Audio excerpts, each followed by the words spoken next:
Mastering Networking in 2024. When you see the word networking, what images come to mind?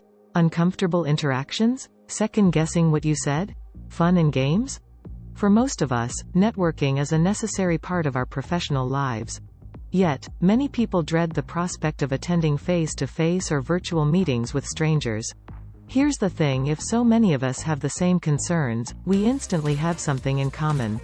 And, when building professional or personal relationships, finding commonality is the first step. Networking in its most basic form is a means to an end. If you think of it in those terms, it should lessen the stigma and fear around networking. In this video, we will discuss the fundamentals of networking and provide some ideas to help you enjoy it more. What is networking?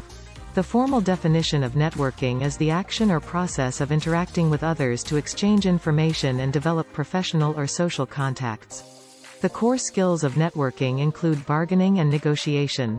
Think of it as a mechanism to learn about others, job opportunities, trends, markets, and more. The more you network, the stronger your reputation as a thought leader in the field or subject matter you represent. All this as you expand your contacts. When you network with others, you are exchanging information about yourself, your business, and looking for similar goals that can be mutually beneficial for you and the person you are speaking with. Some are reluctant to network because they are weary of asking for help, guidance, direction, and connections. Keep in mind, when you are at a networking event, everyone has similar goals, so it's not unusual to ask for help.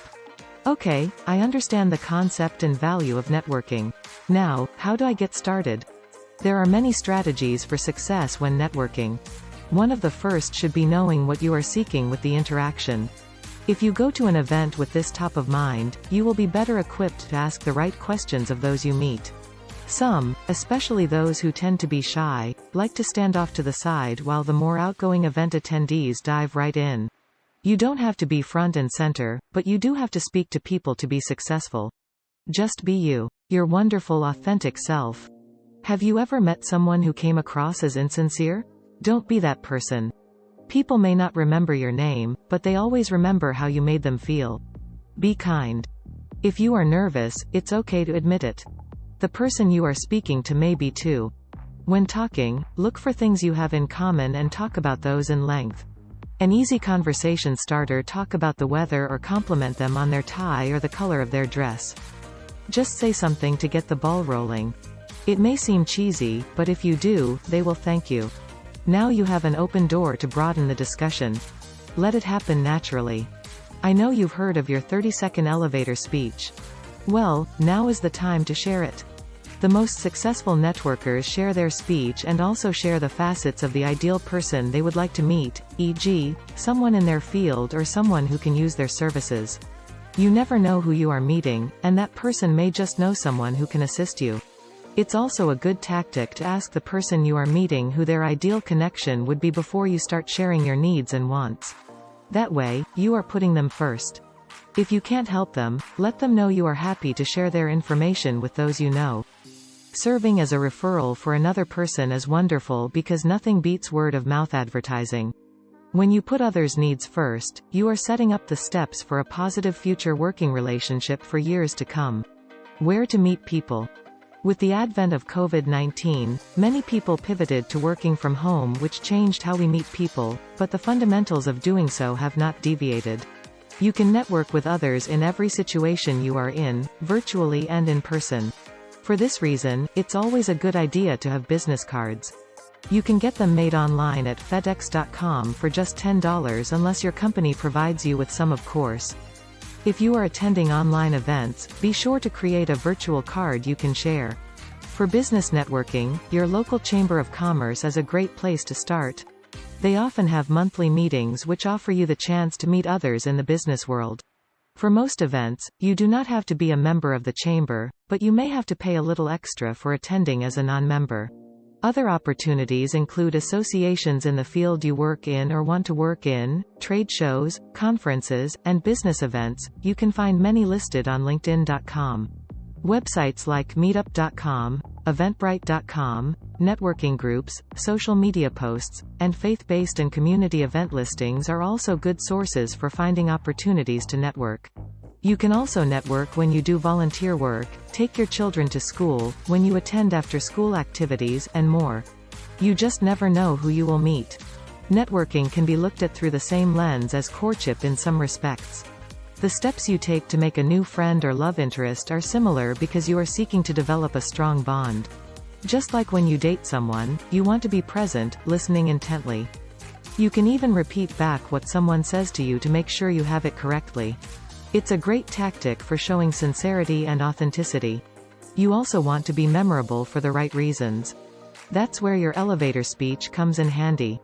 People know you are serious about your goals when you can express them clearly. The final and most important step when networking is to follow up. Regardless of whether the person you met is a good fit for your purposes or not, please be sure to follow up with them. Again, you never know who they know, and who they may meet in the future. Write an email or make a quick call. You can even send them a connection request on LinkedIn. You may not connect right away, but you just never know. Don't look at every interaction as something that can benefit you. If you help someone else, they will always remember your kindness and will be more inclined to help you in the future if they can. Making conversation. Okay, so now you are at a networking event and have found someone to talk with. What now? The trick to a successful interaction is to share a little and to have the other person share a little and build from there. Try focusing on what the person is sharing and comment on it before talking about yourself. Make the other person feel important. Ask open-ended questions that allow you to learn and explore more about them, the work they do, and what they are looking for. Don't forget, people will always remember how you made them feel. Be authentic but be interested. Have you ever heard of Bacon's Law, named after the actor Kevin Bacon? It is based on the concept that says that any two people in the world are 6 or fewer acquaintances away from knowing each other. It's really fun to discover who you both may know. It also reminds us it's truly a small world after all. Don't worry if you feel like you didn't do your best when speaking with someone during a networking interaction. With time you will finesse your networking game and will soon be a pro as you grow more comfortable sharing your story with others. This comes with time, practice, and professional development. Here's another dynamic to consider. Have you ever gone to an event where people are already paired up and talking? How do you start up a conversation? Well, it's easier than you think. If there are 2 people talking, they are focused on each other. If there are more than 2 people, you can usually start a separate discussion with one of them. You want to do it gingerly, but often you will find people are happy to talk exclusively with someone. Sometimes people trade up by being polite to the person they are speaking to who is not in their niche while looking over the person's shoulders for others they would rather speak with. Don't do that. It's unpleasant to be the recipient of that type of behavior. Remember, everyone has value and should be treated with respect, so give them your full attention. Have you ever been asked to attend a networking event and been tasked with making sure you meet and get business cards from a specific number of people? I have. I don't believe that's the way you should network. When you are talking to others, connections happen organically, unless you are attending a speed networking event where the pace is purposely fast so you can meet as many people as possible. It's never a good idea to ask someone for their business card unless you've had at least a few minutes to speak to them, in most normal networking opportunities. Remember, the goal of networking is to ultimately develop genuine connections, so take your time and let the relationship grow. How to get out of your own way, or don't overthink it. I have worked with many people who are afraid of rejection or ridicule and use this as the reason they do not take risks like attending networking functions. It's always smart to do what is best for you, but keep in mind everyone is there for the same reason, to meet others and to expand their business network. This knowledge should help you to feel more confident about engaging. Remember, no one there is going to judge you. If the idea of attending by yourself is daunting, ask a friend, or an employee of the chamber or group hosting the event to support you. Remember, if you don't feel like attending an event, it's okay not to. There's nothing worse than going to an event when you don't feel like being social. People can sense your disinterest. Dress to impress. With the advent of COVID-19 and a workforce that has primarily shifted to working from home, many people are wearing casual clothing to networking events today. Even if that is the case with the event you are attending, it is always a good idea to dress well, to be hygienic, to have your hair done, and to look presentable. Despite the pandemic, your first impression is still important. How virtual networking has impacted the networking game. Even as more event organizers begin to host in-person events versus virtual ones, many attendees prefer online events because they are more convenient, there's no need to fight traffic, and you achieve similar outcomes. For those conveniences, you lose the opportunity to have one-on-one conversations in real time. You also miss the visual clues and the human connection.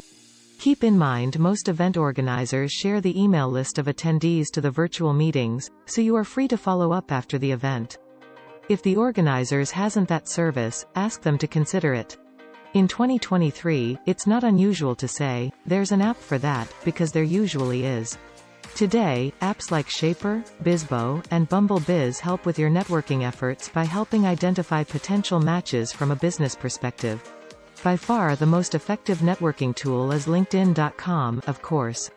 There is one more tool you have in your toolbox that is really helpful when you attend networking events or when speaking to others: your smile. Your smile makes you approachable. Let it shine and dazzle those you meet. Also, be sure to stand tall, make eye contact, and have a firm handshake. Never cross your arms or look down. This makes you appear unapproachable. Now get out there and network. You've got this.